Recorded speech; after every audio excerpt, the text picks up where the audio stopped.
काल मध्यरात्री जयंत पाटील, तटकरे आणि पटेलांनी मुख्यमंत्री फडणवीसांची भेट घेतलेली आहे आणि अर्थमंत्री पदासाठी दोन्ही राष्ट्रवादींच्या हालचाली सुरू असल्याच्या चर्चा आहेत। तिघांमध्ये तासभर चर्चा झाल्याची सूत्रांची माहिती आहे। पवारांच्या राष्ट्रवादीची एनडीए सोबत जाण्याच्या हालचाली सुरू असल्याची देखील चर्चा आहे।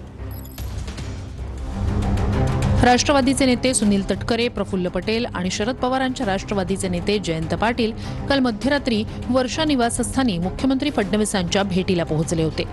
तिन्ही नेते एकाच वेळी मुख्यमंत्री फडणवीसांच्या भेटीला गेल्यानं राजकीय वर्तुळात जोरदार चर्चा सुरू झाली।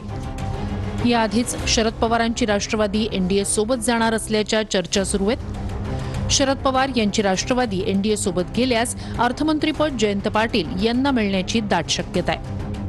मात्र अर्थखातं आपल्याकडेच राहावं अशी आग्रही मागणी राष्ट्रवादीची आहे। त्यामुळे अर्थमंत्री पदासाठी दोन्ही राष्ट्रवादींमध्ये हालचाली सुरू असल्याच्या चर्चा आहे। आमचं शहर जे आहे त्याच्या नगराध्यक्ष पदाचा निर्णय हा चुकीचा झालाय एवढंच मला त्यांच्या कानावर घालायचं होतं आणि दुसरं कोणतंही काम नव्हतं। त्यामुळे माझ्याकडे कुठला कागदही नव्हता।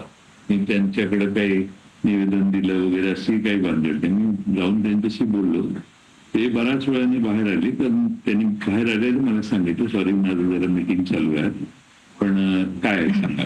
त्यांना सांगितलं, सांगून भेट झाल्यावर मी निघून आलो।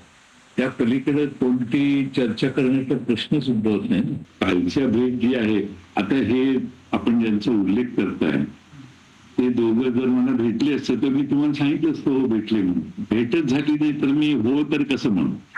त्यामुळे माझं काही त्यांच्याशी संपर्क होण्याचा प्रश्न यापूर्वी नाही।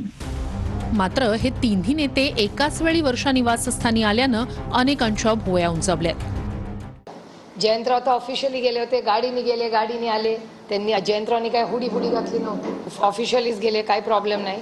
एक तुम्ही माननीय देवेंद्रजींना विचारला पाहिजे, कारण काही मीटिंग त्यांच्या घरी झाली।